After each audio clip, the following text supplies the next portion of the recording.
বিষ্ণু ইসা ইসলামের জীবনে বিপদ আপদ ছিল কিনা, উনি বিপদ আসলে কিভাবে ডিল করতেন, বিপদ আসলে কোন দোয়া পড়তে হয়, কিভাবে ফরিয়াদের হাত উত্তোলন করতে হয়। সাইয়্যিদাতুনা উম্মে সালামা রাদিয়াল্লাহু তাআলা আনহা, ওনার স্বামীর নাম আবু সালামা। শ্রেষ্ঠ দম্পতি, শ্রেষ্ঠ ফ্যামিলি। প্রথমে হিজরত করেছিলেন হাবাসায়, পরে হিজরত করেছেন মদিনায়। উহুদ যুদ্ধের পরে ওনার স্বামী আবু সালামা ইন্তেকাল করলো, শহীদ হলো। সুবহানাল্লাহ পড়েন। যখন আবু সালামা ইন্তেকাল করলো, উম্মে সালামা রাদিয়াল্লাহু তাআলা আনহা কেঁদে কেঁদে হয়রান। আর নবীর শিখানো বাণী অনুযায়ী তিনি বারবার পড়ছিলেন ইন্না লিল্লাহ। কি পড়ছিলেন? ওই কই জামু, কি হরমু, এগুলো বলে নেই। কি বলছে? ইন্না লিল্লাহ।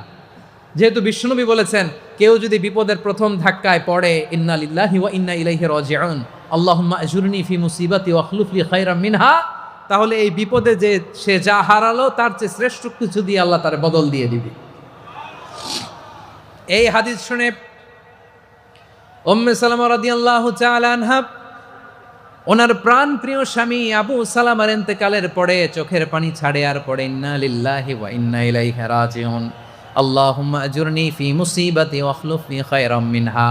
বারবার এই দোয়া পড়ে চোখের পানি ছাড়ে, এই দোয়া পড়ে চোখের পানি ছাড়ে। আর মনে মনে বলে, আবু সালামার মতো ভালো মানুষ মদিনাতে নাই, আবু সালামার চেয়েও ভালো মানুষ মদিনাতে নাই। তার চেয়ে ভালো মানুষ কি করে আল্লাহ তাআলা আমারে দিবে? তার চেয়ে ভালো মানুষ তো আমি মদিনাতে দেখি না। চোখের পানি দিয়ে বুক ভাসায় আর নবীর হাদিসের উপর আমল করে পড়ে ইন্না লিল্লাহি ওয়া ইন্না ইলাইহি রাজিউন, ইন্না লিল্লাহি ওয়া ইন্না ইলাইহি রাজিউন। পড়তে পড়তে চোখের পানি ছাড়ে আর চিন্তা করে বিশ্বনবী বললেন, এই দোয়া পড়লে যেটা হারালাম তার চেয়ে ভালো কিছু দিয়ে আল্লাহ পুরস্কার দেয়। আবু সালামের চেয়ে ভালো মানুষ মদিনার মধ্যে আর কে হতে পারে? কি আজীব তামাশা, কি অবাক করা ঘটনা।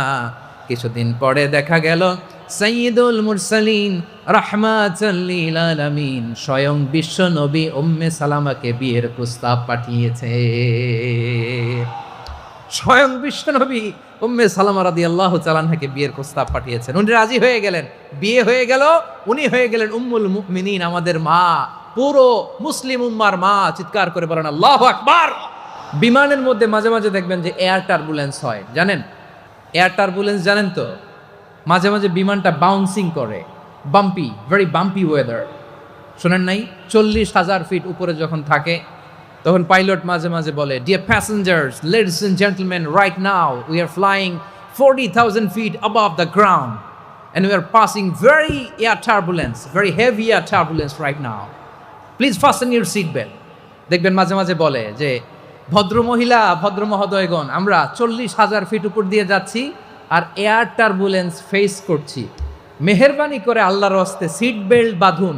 তখন বিমানটা এরকম বাউন্সিং করে, শেকিং করে। আপনারা মুখোমুখি হয়েছেন? ইদানিং এই এয়ার টার্বুলেন্স বেড়ে গিয়েছে। গত বছর আমার ইন্টারন্যাশনাল অনেকগুলো ফ্লাইট ছিল, তো আমি দেখলাম যে আগের ফ্লাইটগুলোর তুলনায় এখন এয়ার টার্বুলেন্স খুব বেশি। আমি একটু রিসার্চ করে দেখলাম, ক্লাইমেট চেঞ্জের কারণে, জলবায়ু পরিবর্তনের কারণে আকাশের বাতাসের মুভমেন্টে পরিবর্তন হয়েছে, ফলে এখন বিমান শেকিং করে বেশি, বাউন্সিং, বাম্পি ওয়েদার। তো বলেন তো, 40,000 ফিট উপরে যখন আপনি, কয় হাজার ফিট? সবাই বলুন কয় হাজার ফিট? 40,000 ফিট উপরে যখন আপনি, তখন যখন বিমানটা এরকম বাউন্সিং করে, সবাই যখন ভমিটিং করে বিমান নষ্ট করে দেয়, বমি করে, তখন বাঁচানোর কে আছে আল্লাহ ছাড়া? কেউ আছে? ওই মুহূর্তেও সবাই মিলে একজনের ডাকে আওয়াজ করে বলেন, তিনি কে? মাঝে মাঝে কিছু সোশ্যাল মিডিয়ায় কিছু ভিডিও পাওয়া যায় যে হেভি যখন এয়ার টার্বুলেন্স হয়, 10 সেকেন্ড 15 সেকেন্ডের কিছু ভিডিও পাওয়া যায়, বিমানটা এরকম বাউন্সিং করছে, বাম্পি ওয়েদার, কাঁপছে, মানুষগুলো বমি করছে, অক্সিজেন মাসগুলো সব ঝুলে পড়েছে, বিমানটা শুধু কাঁপছে। তখন দেখবেন বিমানের ভেতরেও এরকম লঞ্চের মতো চিৎকার আছে না নাই? বিমানের ভেতরেও তখন চিৎকার। গত বছর হিথ্রো এয়ারপোর্ট থেকে সিঙ্গাপুর এয়ারলাইন্সের একটা ফ্লাইট, হিথ্রো টু চাঙ্গি, একটা ফ্লাইটে এমন বেশি এয়ার টার্বুলেন্সের শিকার হয়েছিল ওই এয়ারক্রাফটটা, 33 জন যাত্রী সেখানে আহত হয়েছে, একজন যাত্রী নিহত হয়েছে। কেবিন ক্রুজ, এয়ার হোস্টেস যারা আছে, একজনের নাক ফেটে, চোখ ফেটে, কপাল ফেটে, ব্লিডিং হয়ে শয়লা। প্রিয় ভাইয়েরা, 40,000 ফিট উপরে বিমানটা যখন কাঁপবে, তখন আমাদেরকে আল্লাহ ছাড়া আর কেউ বাঁচানোর আছে? এত আসতে বললে হবে? ওই কঠিন মুহূর্তে আমার বাবা আমারে বাঁচাতে পারে, আমার বন্ধু আমারে বাঁচাতে পারে? এই গ্রাউন্ডে, জমিনের বুকে আমার প্রোটোকল, আমার ক্ষমতা, আমার দাম্ভিকতা কোনো কিছু আমারে বাঁচাতে পারে? একজন ছাড়া। চিল্লায় বলতে হবে, তিনি কে? সে আল্লাহ বললেন, গোলাম, আমি বিপদের সময় ঠিকই তোমাদের বাঁচিয়ে নেই। ওই বিমানের ভেতরে 40,000 ফিট উপরে যখন তোমরা এয়ার টার্বুলেন্সের শিকার হও, তখন নাস্তিকও আল্লাহরে ডাকে, হিন্দু আল্লাহরে ডাকে। জোরে বলেন ঠিক কিনা? আবার বিমানটা যখন শান্ত হয়ে যায়, একটু পরেই বিমানের স্ক্রিনের মধ্যে হিন্দি সিনেমা খোঁজে। বিমানের স্ক্রিনে কিন্তু বিশাল ওখানে আফলাম ফিল্মের একেবারে বোঝাই করা। বিমানটা শান্ত হইলে আবার হিন্দি সিনেমা দেখা শুরু করে। একটু আগেই ডাকছিল কারে? কারে? দেখবেন বাংলাদেশে আমাদের ক্রিকেটাররা যখন অন্য কোনো দেশের সাথে খেলে, অনেক সময় এমন হয়, বল বাকি একটা, রান দরকার 6টা। বল বাকি কয়টা? পটুয়াখালী বুঝে নাই বোধহয়। বল বাকি কয়টা? রান দরকার। আপনি দেখবেন ক্যামেরাম্যান তখন গ্যালারিতে খালি দেখায় দর্শকদের যে কি অস্থিরতা। হিপ হপ স্টাইলের মেয়েটা, যে মেয়েটার ওড়না এতক্ষণ ছিল গলায়, এতক্ষণ কইছিল, ওই মেয়েটা দেখবেন ওড়নাটা টেনে মাথায় দিয়ে এরকম মুনাজাত ধরতেছে, আল্লাহ আল্লাহ, একটা ছক্কা, আল্লাহ আল্লাহ, আমার লাল সবুজের পতাকারে তুমি অপমানিত কইরো না আল্লাহ, ইন্ডিয়ার সাথে আমাদের খেলা, আল্লাহ আল্লাহ, একটা ছক্কা, একটা একটা। পুরো পুরো খেলা জুড়ে এই মেয়ের ওড়না ছিল গলায়, কিন্তু যখন এক বলে 6 রান দরকার, ওড়না চলে আসছে কোথায়? মাথায়। আবার মুনাজাত আছে না নাই? ঠিকই বাংলাদেশের দামাল ছেলে এমন এক শট মারলো, বল চলে গেল স্টেডিয়ামের বাইরে, ছক্কা, জিতে গেলাম আমরা। পুরো স্টেডিয়াম জুড়ে চিৎকার, হই হুল্লোড়, মৌজ মাস্তি। যেই মেয়েটা মাথার মধ্যে ওড়না দিয়ে এতক্ষণ সুবহানাল্লাহ সুবহানাল্লাহ বলে আল্লাহর কাছে দোয়া করেছে, ওই মেয়ে এখন আবার ওড়না ফেলে দিয়ে নাচা শুরু করে দিয়েছে। তাহলে আল্লাহর ভয়, আল্লাহর প্রতি আস্থা, বিশ্বাস, ভালোবাসা, এটা কি ক্ষণিকের জন্য? মানে আমার যখন লাগবে তখন আল্লাহরে ইউজ করবো নাকি? হ্যাঁ, বিপদে আপদে, সুখের সময় দুঃখের সময়, সচ্ছল অসচ্ছল অবস্থায় বিশ্বাসীরা ভরসা রাখে একজনের উপর। চিৎকার করে বলে, পটুয়াখালী তিনি কে? এবার আমরা দেখি বিষ্ণু ইসা ইসলামের জীবনে বিপদ আপদ ছিল কিনা, উনি বিপদ আসলে কিভাবে ডিল করতেন, বিপদ আসলে কোন দোয়া পড়তে হয়, কিভাবে ফরিয়াদের হাত উত্তোলন করতে হয়।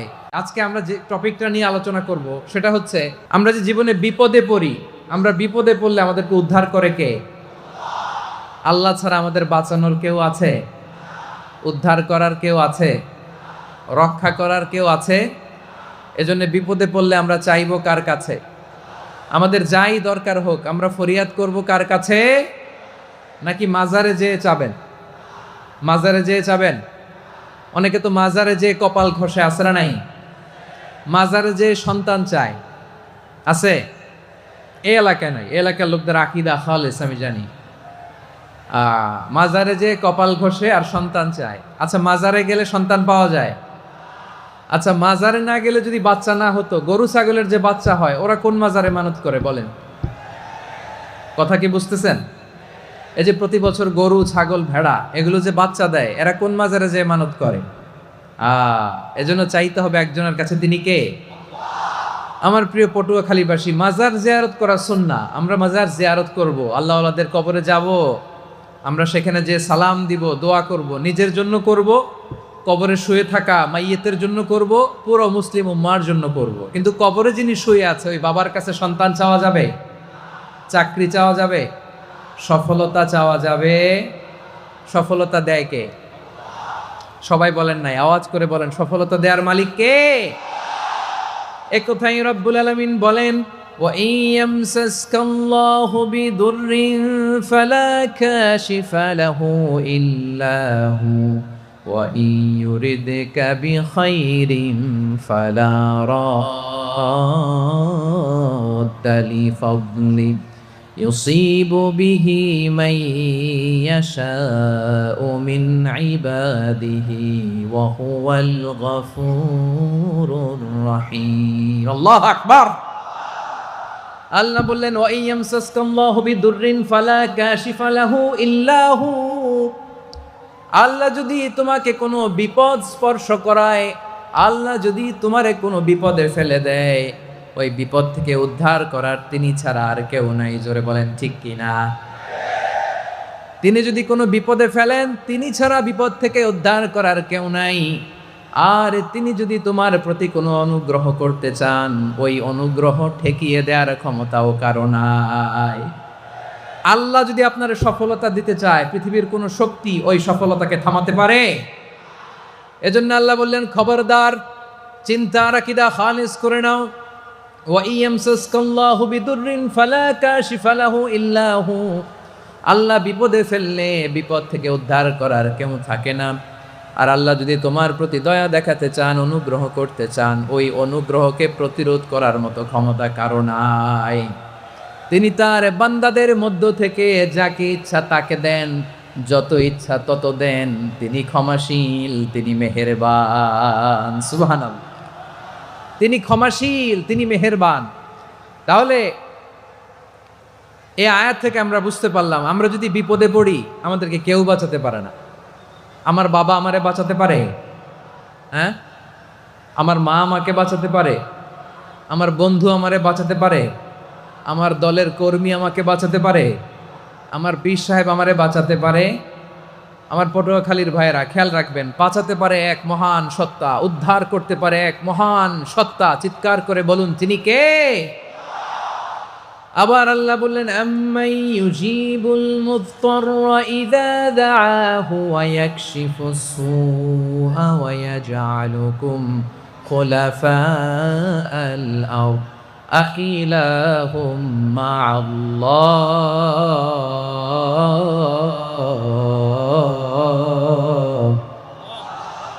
ক্বালিলাম মা তাযাক্কারুন। রব্বুল আলামিন বলেন, বিপদে পড়ে কাতর কণ্ঠে চিন্তাগ্রস্ত হয়ে যখন কেউ ফরিয়াদি হয়ে আল্লাহর ডাকে হাত তোলে, তখন এই ব্যক্তির ডাকে সাড়া দেয় কে?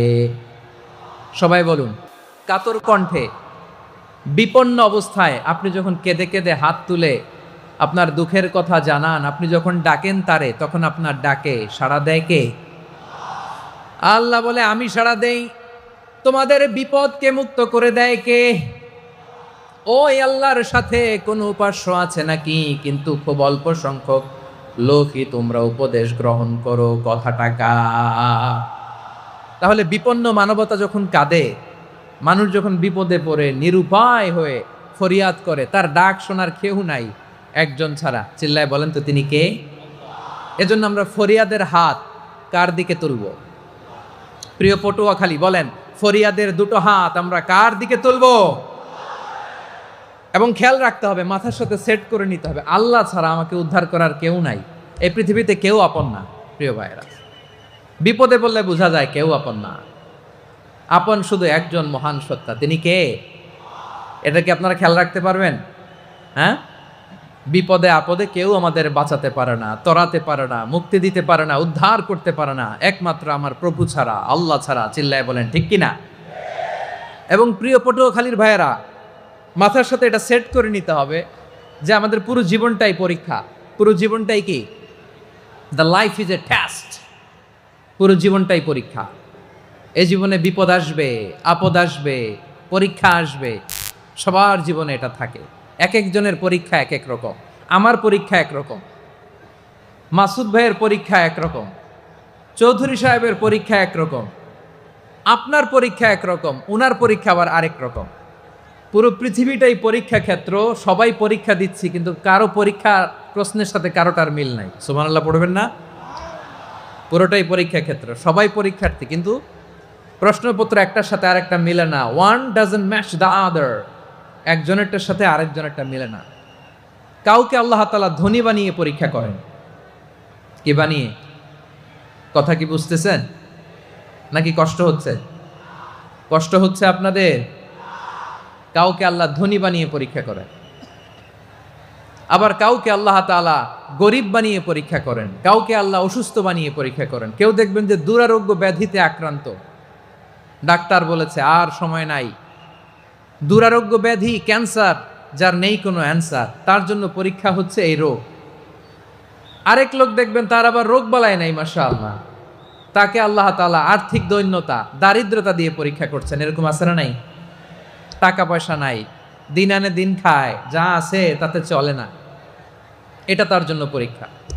আবার আরেক শ্রেণীর লোক দেখবেন তাকে আল্লাহ অসুস্থতাও দেয় নাই, দারিদ্রতাও দেয় নাই, তার দাম্পত্য জীবনের সমস্যা আছে না নাই? স্ত্রী কথা শোনে না, অথবা ছেলে মেয়ে কথা শোনে না। তাহলে পরীক্ষা সবার জীবনে আছে, এক একজনের পরীক্ষাটা এক এক রকম। আল্লাহ তাআলা দেখতে চায় যে এই পরীক্ষার সময় আমরা কিরকম রেসপন্স করি, how to deal with the test, কিভাবে এই বিপদ আপদ পরীক্ষাগুলোকে আমরা হ্যান্ডেল করব, ডিল করব। এটা হচ্ছে আজকের আলোচনার বিষয়। বুঝতে পেরেছেন সবাই আমার প্রিয় ভাইয়েরা? তাহলে পরীক্ষাময় আমাদের জীবন, বিপদ আপদ পরীক্ষা, এটা মানুষের পিছু ছাড়ে না। সবার জীবনে পরীক্ষা আছে, নবীদের জীবনেও পরীক্ষা ছিল। সাহাবারা জিজ্ঞেস করেছেন, ইয়া রাসূলুল্লাহ, আইয়ুন নাসি আশাদ্দু বালাআন ফিদ দুনিয়া, এই দুনিয়ার বুকে কাদের পরীক্ষা সবচেয়ে বেশি? বিশ্বনবী বলেছেন, আল আম্বিয়া, এই পৃথিবীতে সবচেয়ে বেশি পরীক্ষা আল্লাহ তাআলা নিয়ে থাকেন নবীদের। কাদের? নবীদের। সুম্মাল আমসাল ফাল আমসাল, এরপরে নবীদের পরের স্তরে যারা, তাদের পরীক্ষা। এরপরে তাদের পরের স্তরে যারা, তাদের পরীক্ষা। সিদ্দিকিনদের, শুহাদাদের, সলিহিনদের, আল্লাহওয়ালাদের। যার ঈমান যত মজবুত তার জীবনে পরীক্ষাও তত বেশি। চিল্লায় বলেন ঠিক কিনা? তাহলে মুমিনরা, বিশ্বাসীরা, আমরা কি পরীক্ষা বিপদ আপদে ভয় পাই? হ্যাঁ, বিপদ দেখলে ভয় লাগে আপনাদের? ভয় লাগে?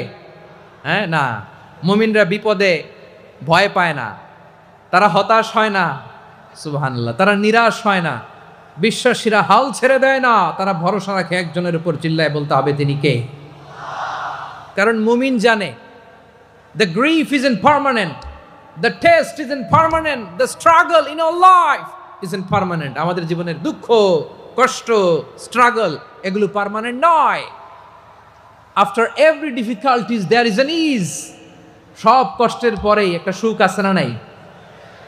রব্বুল আলামিন বলেন, ফা ইন্না মাআল উসরি ইউসরা, ইন্না মাআল উসরি ইউসরা, ভয় পেও না, চিন্তা করো না, কষ্টের সাথেই আমি রেখে দিয়েছি স্বস্তি। সুবহানাল্লাহ বলেন। মুমিন জীবনে বিপদ যত বেশি, কষ্ট যত বেশি, তার সামনে সফলতা তার চেয়েও বেশি। ঠিক কিনা বলেন?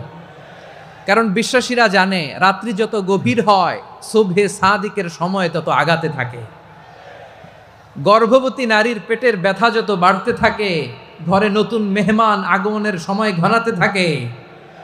মুমিনদের উপর বিপদ, অত্যাচার, আপদ, পরীক্ষা যত বাড়তে থাকে, কালেমার পতাকা উড্ডয়নের সময় কাছে আসতে থাকে।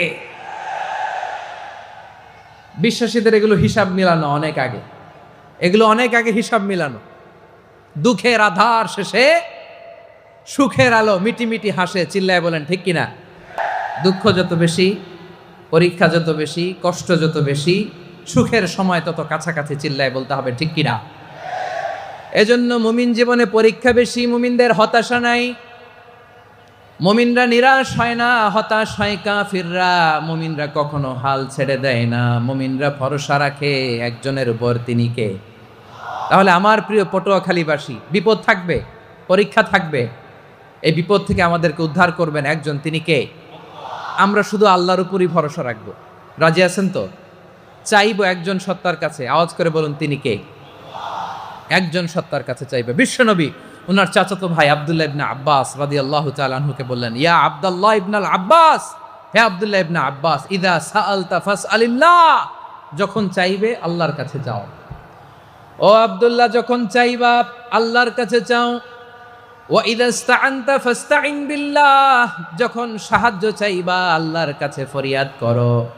জেনে রেখো ও আব্দুল্লাহ, ওয়া'লাম আন্নাল উম্মাতা লাউ ইজতামাআত আলা আন ইয়ানফাউকা বিশাইইন লাম ইয়ানফাউকা ইল্লা বিশাইইন ক্বাদ কাতাবাহু আল্লাহু লাক ও আব্দুল্লাহ, জেনে রেখো, মনে রেখো, গোটা বিশ্বের সবাই মিলে যদি তোমার উপকার করতে চায় ততটুকুই তারা করতে পারবে যতটুকু আল্লাহ তোমার নসিবে সেটা লিখে রেখেছে। ঠিক কিনা বলেন? আর যদি গোটা বিশ্বের সবাই মিলে তোমার বিরুদ্ধে কনস্পাইরেসি করে, ষড়যন্ত্র করে, গোটা বিশ্বের সবাই মিলেও যদি তোমার ক্ষতি করতে চায় ততটুকুই শুধু পারবে যেটা আল্লাহ তোমার জন্য বরাদ্দ রেখেছে। যতটুকু আল্লাহ তাআলা তোমার জন্য বরাদ্দ রেখেছে অতটুকুই ক্ষতি করতে পারবে, আর এক চুল বেশিও করতে পারবে না, কমও করতে পারবে না। চিল্লায় বলেন ঠিক কিনা? এজন্য আমরা চাইবো কার কাছে? সবাই বলেন নাই, আওয়াজ করে বলেন কার কাছে? সব সময় আমরা আল্লাহর কাছে চাইবো, বিপদে আপদে, সুখে দুঃখে, সচ্ছল অবস্থায় অসচ্ছল অবস্থায়, পরাজয়ের সময় বিজয়ের সময়, সব সময় আমরা ভরসা রাখবো কার উপর? সবাই বলুন। একদল লোক আছে যারা বিপদে পড়লে আল্লাহরে ডাকে, আছে না নাই? পটুয়াখালীতে মাশাআল্লাহ নাই। বিপদ আসলে আল্লাহরে ডাকে, বিপদ নাই আল্লাহও নাই। বিপদে পড়লে নামাজ পড়ে, বিপদও নাই নামাজও নাই। বিপদে পড়লে জিকির করে, বিপদ যখন চলে যায় ওদের জিকিরও বন্ধ হয়ে যায়। এরকম আছে না নাই? কিছু লোক দেখবেন পরীক্ষা আসলে নামাজ পড়ে, আছে আছে। জেনজি আওয়াজ করো, এরকম আছে? এই কমন পড়ে গেছে, কমন পড়ছে। দেখবেন পরীক্ষার সময় নামাজ পড়ে, পরীক্ষাও নাই নামাজও আছে। এরকম কিছু লোক আছে অসুস্থ হলে আল্লাহরে বড্ড ভালোবাসে, আল্লাহরে খুব ডাকে। অসুস্থ হইলে অসুস্থতাও নাই, আল্লাহ স্মরণও নাই।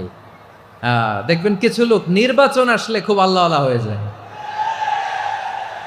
তখন দেখবেন মাথার মধ্যে হেজাব লাগায়, পাঞ্জাবি লাগায়, আল্লাহ আল্লাহ হয়ে যায়। নির্বাচনও নাই, এরপরে আল্লাহর কথাও নাই। আছে না নাই? না, এরকম হওয়া যাবে না। সব সময় আমরা আল্লাহরে ডাকবো, বিপদে আপদে সব সময় ভরসা রাখবো আমরা একজনের উপর। আওয়াজ করে বলেন তিনি কে? এ কথায় আল্লাহ তাআলা আমাদের চোখে আঙ্গুল দিয়ে জানিয়ে দিলেন, ফাইদা রাকিবু ফিল ফুলকি দাআউল্লাহা মুখলিসিনা লাহুদ্দিন ফালাম্মা নাজ্জাহুম ইলাল বাররি ইযা হুম ইউশরিকুন। আল্লাহ বলে একদল লোক আছে, তারা যখন নৌযানে চড়ে, জলযানে চড়ে, সাগরের মধ্যে যখন জাহাজে চড়ে, লঞ্চে চড়ে, তারা যখন তুফানের সম্মুখীন হয় তখন তারা আল্লাহরে বড্ড বেশি ডাকে, একান্তভাবে ডাকে, বিশুদ্ধ চিত্তে ডাকে। আবার তুফান থেকে তাদেরকে সেফ জোনে নিয়ে, নিরাপদ জোনে নিয়ে যখন বন্দরে আমি আল্লাহ তাদেরকে ভিড়িয়ে দেই, ওই লোকগুলো আবার আমি আল্লাহর সাথে শিরিক করে। এরকম আছে না নাই? জাহাজে উঠছে, সাগরের মাঝখানে তুফান, ওই সময় দেখবেন আল্লাহ কারে কয়। এই কথা তো আপনাদেরকে বোঝানো সহজ, আপনারা তো নদীর দেশের মানুষ। লঞ্চে চড়েন নাই কারা কারা দেখি? লঞ্চে চড়ছেন? হ্যাঁ, লঞ্চে চড়ে নাই এরকম একজনও নাই এখানে। আচ্ছা, লঞ্চে উঠছেন কে কে দেখি? মাশাআল্লাহ মাশাআল্লাহ মাশাআল্লাহ। ঠিক আছে, আপনাদের বোঝানো সহজ। আচ্ছা, লঞ্চে উঠে তুফানের সম্মুখীন হয়েছেন, জলোচ্ছ্বাস সবাই? মাশাআল্লাহ। তো এই ওয়াজ তো আপনাদের মুখস্থ, ঠিক কিনা বলেন? আমার বলার দরকার নাই, বলেন। মাঝ নদী, তুফান, জলোচ্ছ্বাস, জলের মধ্যে উচ্ছ্বাস, ঢেউ, টর্নেডো, সাইক্লোন, মেঘের ঘনঘটা, পরিবেশ ঘুটঘুটে অন্ধকার, লঞ্চ একবার এদিকে আরেকবার ওইদিকে, ভিতরে কি অবস্থা হয় বলেন তো? হ্যাঁ, তখন মুসলিমও আল্লাহর ডাকে, হিন্দু আল্লাহর ডাকে, ঠিক কিনা বলেন? আস্তিক আল্লাহর ডাকে, নাস্তিক আল্লাহর ডাকে, ঠিক কিনা? লঞ্চের ভেতর, স্টিমারের ভেতর কান্নারে রোল পড়ে যায়, চিৎকারের রোল পড়ে যায়, সবার মুখ দিয়ে শুধু একটা আওয়াজ, লা ইলাহা লা ইলাহা লা ইলাহা সুবহানাল্লাহ আলহামদুলিল্লাহ লা ইলাহা, আল্লাহ নামের জিকির করবে যারা, আল্লাহর কাছে প্রিয় তারা, আল্লাহর কাছে প্রিয় যারা, জান্নাতে প্রবেশ করবে তারা, জোরে লা ইলাহা, লা ইলাহা ইল্লাল্লাহ, লা ইলাহা ইল্লাল্লাহ মুহাম্মাদুর রাসূলুল্লাহ সাল্লাল্লাহু আলাইহি ওয়াসাল্লাম। আমার প্রিয় পটুয়াখালীবাসী, তাহলে লঞ্চের ভেতরে যখন আমরা তুফানের মধ্যে পড়ি, তখন সবাই মিলে আমরা একটা নামের জিকির করি। নামটা কার? মুসলমানেরাও ডাকে, হিন্দুরাও ডাকে, আস্তিকও ডাকে, নাস্তিকও ডাকে, সবাই ডাকে একজনকে। তিনি কে? আবার দেখবেন ওই আল্লাহ তুফানের পরে, ঝড়ের পরে ওই লঞ্চটাকে যখন সদর ঘাটে ফিরিয়ে দেয়, আবার আমরা নাফরমানি শুরু করে দেই। সে কোথায়? আল্লাহ বললেন ফাইদা রাকিবু ফিল ফুলকি দাআউল্লাহ মুখলিসিনা লাহুদ্দিন ফালাম্মা নাজ্জাহুম ইলাল বাররি ইযা হুম ইউশরিকুন। সাগরে যখন তুফানে পড়ে আমি আল্লাহর ডাকে, আবার আমি আল্লাহ যখন বাঁচিয়ে দেই, আবার আমি আল্লাহর সাথে শিরিক শুরু করে। আমরা কি এরকম হতে চাই নাকি? এরকম করবেন? হ্যাঁ না, আমরা তুফানে পড়লেও আল্লাহরে ডাকি, আবার বাঁচায় দেওয়ার পরেও ডাকি কারে? আল্লাহকেই ডাকি। বিমানের মধ্যে মাঝে মাঝে দেখবেন যে এয়ার টার্বুলেন্স হয়, জানেন? এয়ার টার্বুলেন্স জানেন তো? মাঝে মাঝে বিমানটা বাউন্সিং করে, বাম্পি, ভেরি বাম্পি ওয়েদার। শোনেন নাই? 40,000 ফিট উপরে যখন থাকে, তখন পাইলট মাঝে মাঝে বলে, dear passengers, ladies and gentleman, right now we are flying 40,000 feet above the ground and we are passing very air turbulence, very heavy air turbulence right now. Please fasten your seat belt. দেখবেন মাঝে মাঝে বলে যে, ভদ্র মহিলা, ভদ্র মহোদয়গণ, আমরা 40,000 ফিট উপর দিয়ে যাচ্ছি আর এয়ার টার্বুলেন্স ফেস করছি, মেহেরবানি করে আল্লাহর হস্তে সিট বেল্ট বাঁধুন। তখন বিমানটা এরকম বাউন্সিং করে, শেকিং করে। আপনারা মুখোমুখি হয়েছেন? ইদানিং এই এয়ার টার্বুলেন্স বেড়ে গিয়েছে। গত বছর আমার ইন্টারন্যাশনাল অনেকগুলো ফ্লাইট ছিল, তো আমি দেখলাম যে আগের ফ্লাইটগুলোর তুলনায় এখন এয়ার টার্বুলেন্স খুব বেশি। আমি একটু রিসার্চ করে দেখলাম, ক্লাইমেট চেঞ্জের কারণে, জলবায়ু পরিবর্তনের কারণে আকাশের বাতাসের মুভমেন্টে পরিবর্তন হয়েছে, ফলে এখন বিমান শেকিং করে বেশি, বাউন্সিং, বাম্পি ওয়েদার। তো বলেন তো, 40,000 ফিট উপরে যখন আপনি, কয় হাজার ফিট? সবাই বলুন কয় হাজার ফিট? 40,000 ফিট উপরে যখন আপনি, তখন যখন বিমানটা এরকম বাউন্সিং করে, সবাই যখন ভমিটিং করে বিমান নষ্ট করে দেয়, বমি করে, তখন বাঁচানোর কে আছে আল্লাহ ছাড়া? কেউ আছে? ওই মুহূর্তেও সবাই মিলে একজনের ডাকে আওয়াজ করে বলেন, তিনি কে? মাঝে মাঝে কিছু সোশ্যাল মিডিয়ায় কিছু ভিডিও পাওয়া যায় যে হেভি যখন এয়ার টার্বুলেন্স হয়, 10 সেকেন্ড 15 সেকেন্ডের কিছু ভিডিও পাওয়া যায়, বিমানটা এরকম বাউন্সিং করছে, বাম্পি ওয়েদার, কাঁপছে, মানুষগুলো বমি করছে, অক্সিজেন মাসগুলো সব ঝুলে পড়েছে, বিমানটা শুধু কাঁপছে। তখন দেখবেন বিমানের ভেতরেও এরকম লঞ্চের মতো চিৎকার আছে না নাই? বিমানের ভেতরেও তখন চিৎকার।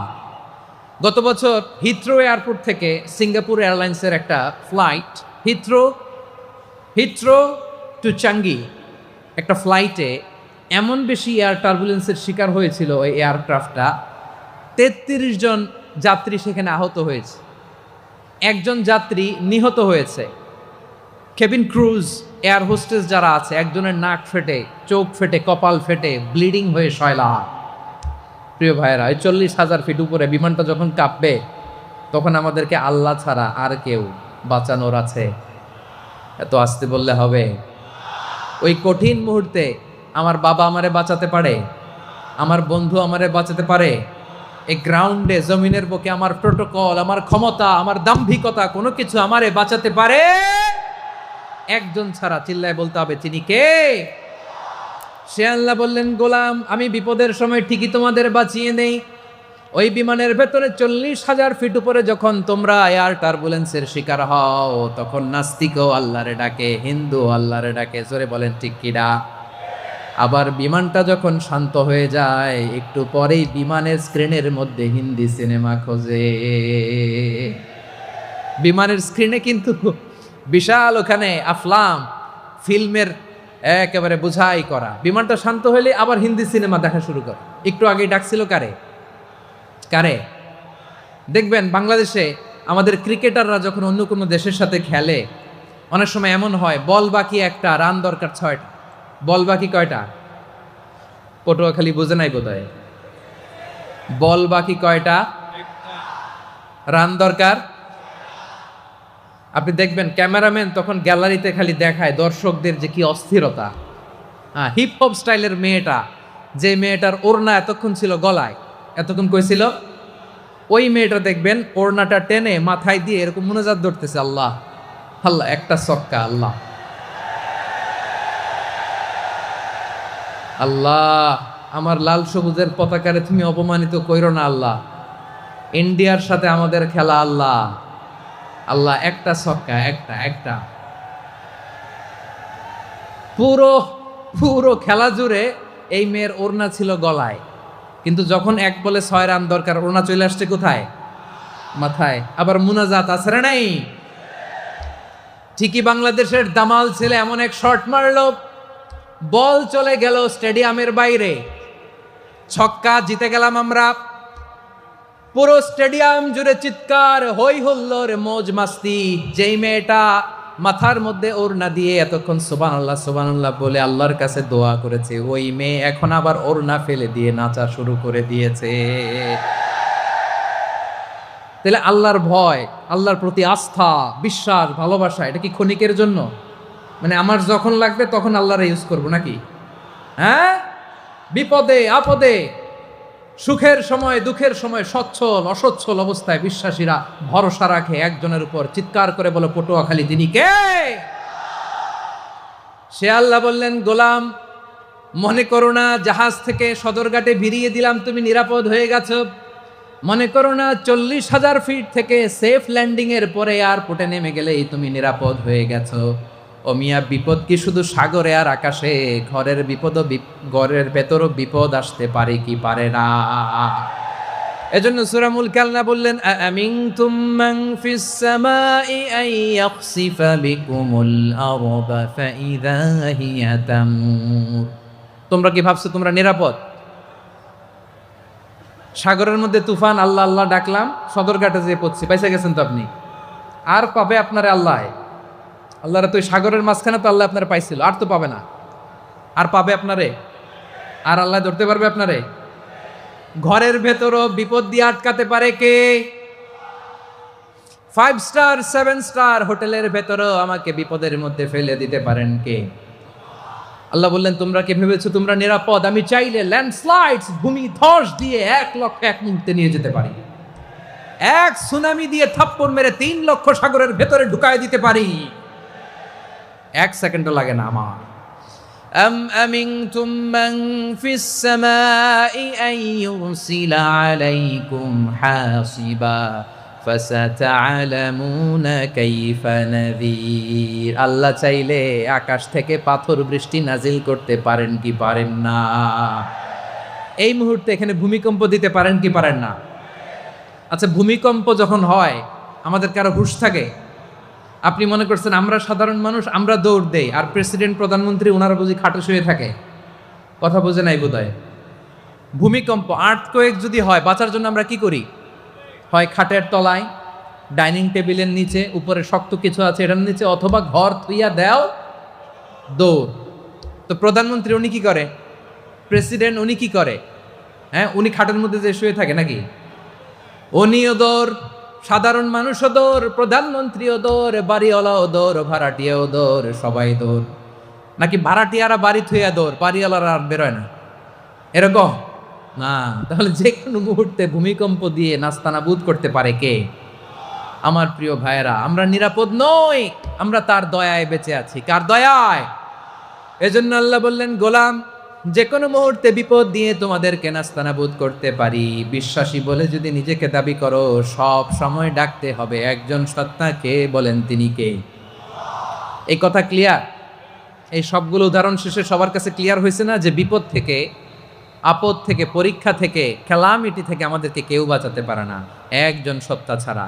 আবারও বলেন তো তিনি কে? ক্লিয়ার? হ্যাঁ, সবাই বুঝতে পারছেন? আচ্ছা, এবার আমরা দেখি বিষ্ণু ইসা ইসলামের জীবনে বিপদ আপদ ছিল কিনা। উনি বিপদ আসলে কিভাবে ডিল করতেন, বিপদ আসলে কোন দোয়া পড়তে হয়, কিভাবে ফরিয়াদের হাত উত্তোলন করতে হয়, কিভাবে রবের দরবারে নতজানু হয়ে ফরিয়াদ করতে হয়, এটা জানার দরকার আছে না নাই? আসুন আমরা বিশ্বনবীর জীবনী থেকে দেখি বিপদ আসলে উনি কি করতেন। বিপদ আসলেই প্রথমে বিশ্বনবী ইসা ইসলাম একটা দোয়া পড়তেন।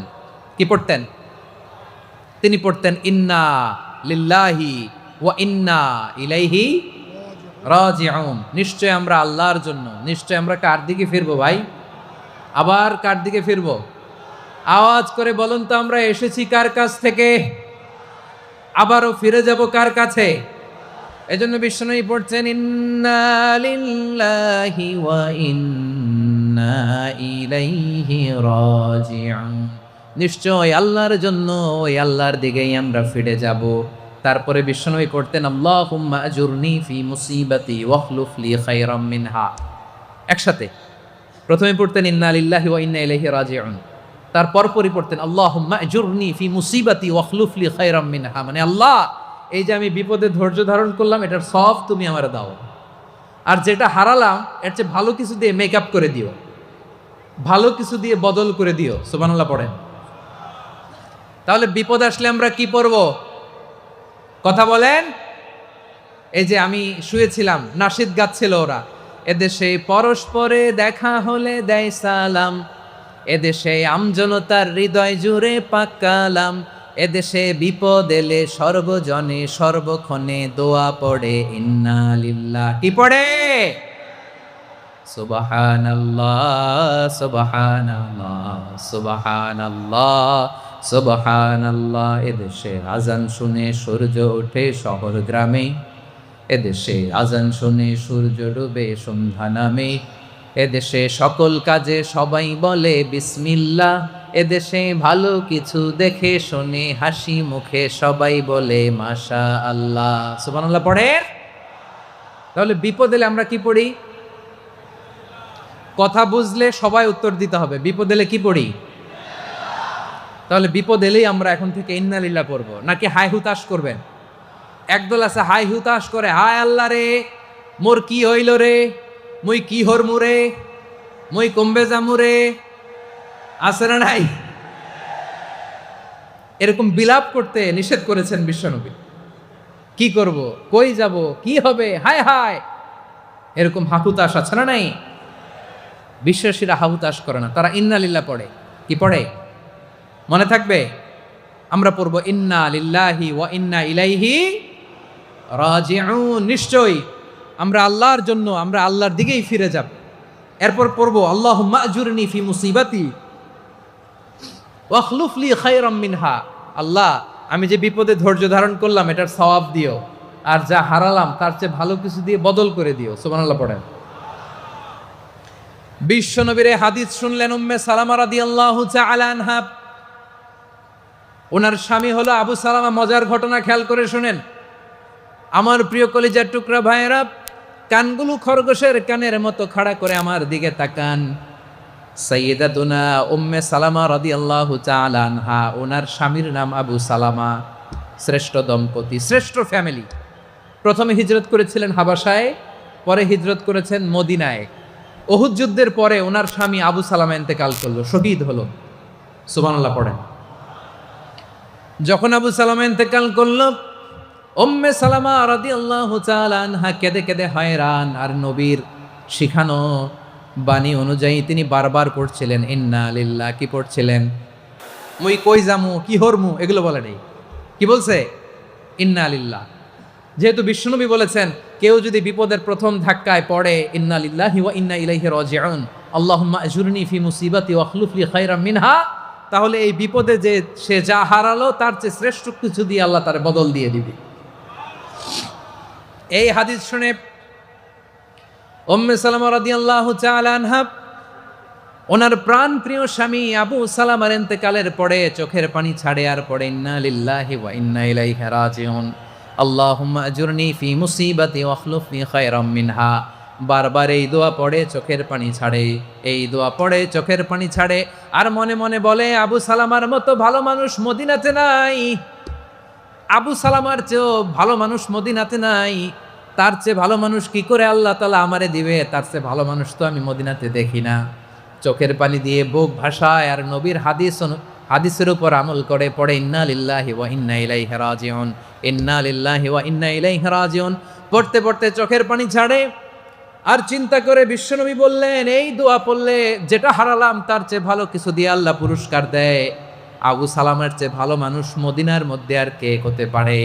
কি আজীব তামাশা, কি অবাক করা ঘটনা।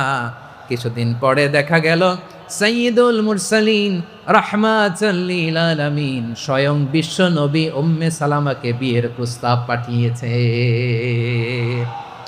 স্বয়ং বিশ্ব নবী উম্মে সালামা রাদিয়াল্লাহু তাআলা আনহাকে বিয়ের প্রস্তাব পাঠিয়েছেন। উনি রাজি হয়ে গেলেন, বিয়ে হয়ে গেল, উনি হয়ে গেলেন উম্মুল মুমিনিন, আমাদের মা, পুরো মুসলিম উম্মার মা। চিৎকার করে বলেন আল্লাহু আকবার। তাহলে আমার প্রাণ প্রিয় ভাইয়েরা, বিপদে পড়লে আমরা পড়বো ইন্না লিল্লাহি ওয়া ইন্না ইলাইহি রাজিউন আল্লাহুম্মা আজুরনি ফি মুসিবাতি ওয়াখলুফনি খায়রাম মিনহা। পড়বেন? পড়বেন না? যারা যারা বিপদ আসলে এই দোয়াটা পড়বেন এখন থেকে আওয়াজ করে ইনশাআল্লাহ বলেন। যা হারাইছেন তার চেয়ে শ্রেষ্ঠ জিনিস দিয়ে বদলা দিবে কে? বিশ্বাস হয়? একটু সন্দেহ লাগে মনে হয়, একটু সন্দেহ আছে? যাদের বিশ্বাস হবে তাদের কি আল্লাহ উত্তম বদলা দেবে, ঠিক কিনা বলেন? তাহলে বিপদে পড়লেই প্রথমে আমরা এটা পড়ব। দোয়াগুলো যদি এখন মুখস্থ না হয়, এই যে রেকর্ডিং হচ্ছে, পেয়ে যাবেন, কালকেই পেয়ে যাবে। শুনে শুনে মুখস্থ করবেন। আমার মায়েরা, আমার বোনেরা, আপনাদের জন্য 3টি মাঠের অ্যারেঞ্জমেন্ট করা হয়েছে, আমি জানি। আপনারাও এই দোয়াগুলো পড়বেন, আপনার স্বামীকে শেখাবেন, সন্তানকে শেখাবেন, আপনার পুরো পরিবারটাকে জান্নাতের টুকরো বানিয়ে দিবে কে? তাহলে বিপদ আসলে প্রথমে কি পড়তে হবে এটা জেনে গেলাম। এরপরে বিপদ আসলে নিজেকে কি করে আল্লাহর কাছে সঁপে দিতে হয় এটাও জানার দরকার আছে না নাই? বিপদে প্রথমে ইন্নালিল্লাহ করলাম, ধৈর্য ধারণ করলাম, বিপদ থেকে উদ্ধারের সর্বোচ্চ চেষ্টা করলাম। আমার কাজ যখন শেষ তখন আমি আমার এই বিষয়টা আল্লাহর কাছে সঁপে দিব। কার কাছে সোপর্দ করব? কার কাছে?